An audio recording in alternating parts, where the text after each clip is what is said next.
El butlletí oficial de la província de Barcelona publica avui totes les candidatures que es presenten a les properes eleccions municipals a l'Alt Penedès. Convergència i Unió i PSC presenten llista a tots i cadascun dels 27 municipis de la comarca. El Partit Popular a 16 municipis, Esquerra Republicana a 15, Iniciativa per Catalunya Verds a 6 i la CUP a 4. També hi ha 2 candidatures de Plataforma per Catalunya, 7 d'independents i una agrupació d'electors.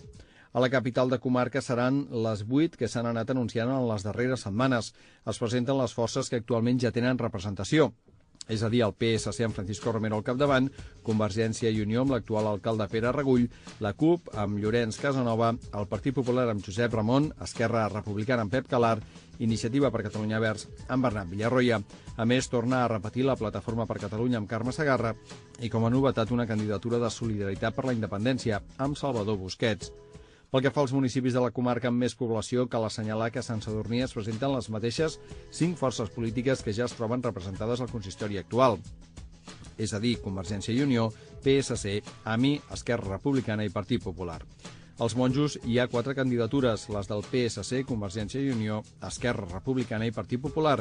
I a Gelida, 6, PSC, Convergència i Unió, Esquerra, Iniciativa, a més del PP i una agrupació de veïns. Es dona el cas que en 5 municipis només hi concorren Convergència i Unió i PSC. Són les Cabanyes, Pacs, el Pla, Sant Cugat Sesgarrigues i Vilobí. En canvi, a municipis petits com Santa Fe es presenten 3 llistes o a Mediona 4. Potser el cas més remarcable és el de Torrelles de Foix, amb 6 candidatures.